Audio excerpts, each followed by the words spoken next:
మూడుముళ్ళ బంధం part 81. Hi friends, story నచ్చితేనే comment చేయండి, లేకపోతే వద్దు. స్టోరీలోకి వెళ్ళిపోదాం. ప్రియా మరియు తరుణ్ ప్లాట్కి చేరుకుంటారు.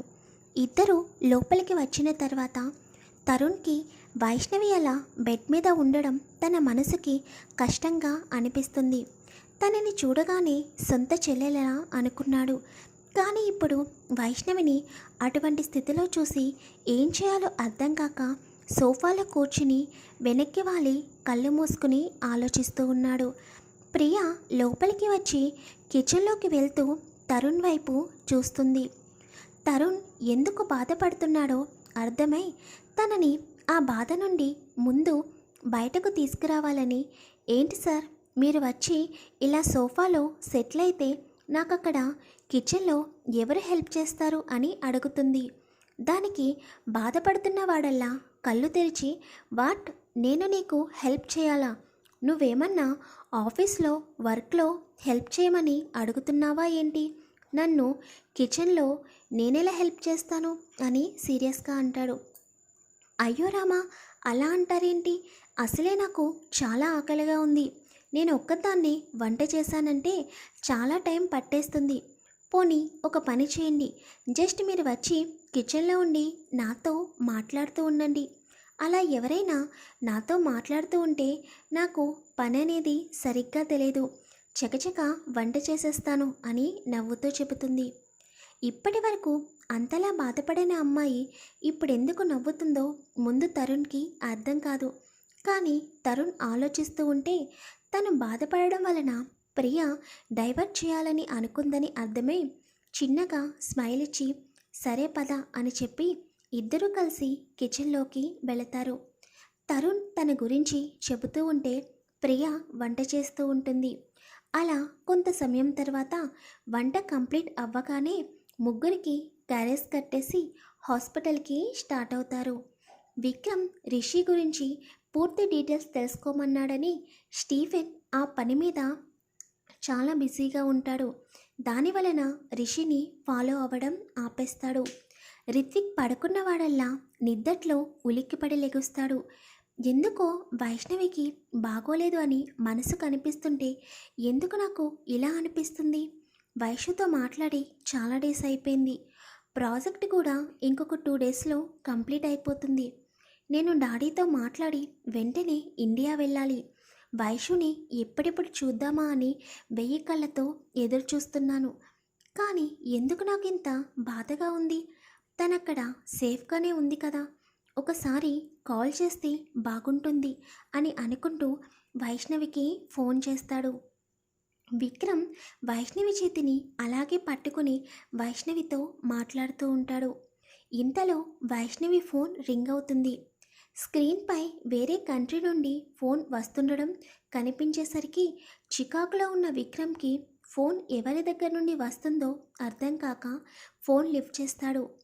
వెంటనే రిత్విక్, వైషు, నువ్వు బాగానే ఉన్నావు కదా? నీతో మాట్లాడి చాలా రోజులు అయిపోయింది. కానీ నాకు ఎందుకో ఇప్పుడు నువ్వు బాగోలేదని నా మనసు చెబుతుంది అని ఎవరు ఫోన్ లిఫ్ట్ చేశారో కూడా తెలుసుకోకుండా రిత్విక్ మాట్లాడుతుంటాడు.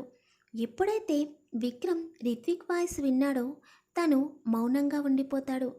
మాట్లాడుతున్నవాడల్లా ఆపేసి, ఏంటి వైషు, కోపం వచ్చిందా అని అడుగుతాడు రిత్విక్. విక్రమ్ సీరియస్గా, నువ్వు ఆఫీస్కి రాకుండా ఎన్ని రోజులైందో తెలుసా? అట్లీస్ట్ ఆఫీస్కి రావడం లేదని మెయిల్ కూడా మార్క్ చేయలేదు. ఎప్పుడు వస్తున్నావు ఇండియా? నేను నీతో మాట్లాడాలని అని విక్రమాదిత్య సీరియస్గా అంటాడు. రిత్విక్ ముందు తను ఎవరితో మాట్లాడుతున్నాడో అర్థం కాదు. తర్వాత విక్రమాదిత్య వాయిస్ గుర్తుపట్టగానే, వైష్ణవి ఫోన్ నీ దగ్గర ఎలా ఉంది అని కోపంగా అంటాడు. నాకు కాబోయే భార్య ఫోన్ నా దగ్గర కాకపోతే నీ దగ్గర ఉంటుందా అని విక్రమాదిత్య అనగానే రిత్విక్ ఒక్కసారిగా షాక్ అయ్యి, ఏంటి నీకు కాబోయే భార్య? అలా అని నీకు ఎవరు చెప్పారు? నీకు ముందే చెప్పాను వైష్ణవిని నేను ప్రేమిస్తున్నానని, త్వరలో పెళ్లి చేసుకుంటాను అని అంటుంటే నువ్వు మాత్రమే వైష్ణవిని ఇష్టపడ్డావు. కానీ వైష్ణవి నిన్ను ప్రేమించలేదు. కానీ ఇక్కడ వైష్ణవి నన్ను ప్రేమించింది. ఆల్రెడీ మాకు ఎంగేజ్మెంట్ కూడా అయిపోయింది. త్వరలో పెళ్ళి కూడా చేసుకోబోతున్నాము. కావాలంటే ఇక్కడికి వచ్చి మాట్లాడు అని విక్రమ్ చాలా సీరియస్గా అంటాడు. విక్రమ్ మనసులో నువ్వు ఇండియా రావాలి, నువ్వు చేసిన తప్పుకి తప్పకుండా ఫలితం అనుభవించాలి అని అనుకుంటూ ఉంటాడు. విక్రమాదిత్య చెప్పిన ఎంగేజ్మెంట్ అనే మాట దగ్గరే రిత్విక్ మైండ్ అనేది ఆగిపోతుంది. ఒక్కొక్క మాట కూడబలుక్కుని, ఎంగేజ్మెంట్ ఏంటి? వైష్ణవికి నీకు ఎంగేజ్మెంట్ జరగడం ఏంటి? లేదు, వైష్ణవి నిన్ను ప్రేమించడం లేదు. నేను వైషుతో మాట్లాడాలి, ఫోన్ తనకివ్వు అని అంటాడు రిత్విక్. చెప్పాను కదా, నువ్వు ఏదన్నా మాట్లాడాలని అనుకుంటే ఇండియాకి వచ్చి అప్పుడు మాట్లాడు, వైష్ణవితో మాట్లాడడానికి వీల్లేదు అని సీరియస్గా ఫోన్ కట్ చేస్తాడు. రిత్విక్ అసలు ఏమీ అర్థం కావడం లేదు. వైష్ణవి విక్రమాదిత్యను ప్రేమిస్తుందా? వాళ్ళిద్దరికీ ఎంగేజ్మెంట్ జరిగిందా? అసలు అక్కడ ఏం జరుగుతుంది? నేను ఇక్కడికి వచ్చి పూర్తిగా వైష్ణవిని ఇగ్నోర్ చేసేసాను. లేదు, ఎట్టి పరిస్థితుల్లోనూ వైష్ణవి నాకు దూరం అవ్వడానికి వీల్లేదు. నేను వెంటనే ఇండియాకి వెళ్ళాలి అని వాళ్ళ ఫాదర్తో మాట్లాడడానికి వెళ్తాడు రిత్విక్. రిత్విక్ వచ్చాడని గుర్తించని అరుణ్ గుప్తా ఫోన్లో ఇలా మాట్లాడుతూ ఉంటాడు. లాస్ట్ టైం ఆ అమ్మాయిని చంపమని వాళ్ళకి మనీ ఇస్తే చివరికి దొరికిందని చెప్పి ఇప్పటికీ కూడా ఫోన్లు స్విచ్ ఆఫ్ చేసి పెట్టుకున్నారు. ఈసారి ఎట్టి పరిస్థితుల్లోనూ అలా జరగకూడదు. ఆ అమ్మాయి దొరకగానే వెంటనే చంపేయండి. నేను మీకు డీటెయిల్స్ అన్నీ పంపిస్తున్నాను. ఇండియాలోనే నెంబర్ 1 కిల్లర్స్ మీరని విన్నాను. చెప్పాను కదా, ఆ అమ్మాయి పేరు వైష్ణవి. మీరు ఎట్టి పరిస్థితుల్లోనూ ఆ అమ్మాయిని పట్టుకుని తీరాలి అని ఫోన్లో మాట్లాడుతూ ఉండగానే ఆ మాటలు విన్న రిత్విక్ అలాగే డోర్ దగ్గర ఆగిపోతాడు. తన తండ్రి మాట్లాడేది ఎవరి గురించి? లేదు, నేను ప్రేమించే వైష్ణవి గురించి కాదు కదా. అసలు డాడీకి వైష్ణవి గురించి ఎలా తెలిసింది? అది కూడా వైష్ణవిని చంపమని అని అంటుండగానే రిత్విక్ కళ్ళు కోపంగా మారిపోతాయి. గట్టిగా డాడీ అని అరుస్తాడు. ఫోన్లో మాట్లాడుతున్న అరుణ్ గుప్తా రిత్విక్ అరుపుకి వెంటనే వెనక్కి తిరగగానే రిత్విక్ అరుణ్ గుప్తా దగ్గరికి వచ్చి, మీరు ఎవరిని చంపమని సుపారీ ఇస్తున్నారు డాడీ అని చాలా సీరియస్గా అంటాడు. అరుణ్ గుప్తా వెంటనే ఫోన్ కట్ చేసి, నేను ఎవరిని చంపమని చెబుతున్నాను, నేను ఆఫీస్ విషయాలు మాట్లాడుతున్నాను అని అనగానే, ఆపండి డాడీ, మీరు ఫోన్లో మాట్లాడిందంతా నేను విన్నాను. మీరు వైష్ణవిని చంపమని చెబుతున్నారు కదా అని చాలా సీరియస్గా అంటాడు. వెంటనే అరుణ్ గుప్తా, అవును, ఆ వైష్ణవిని చంపమని చెప్పాను.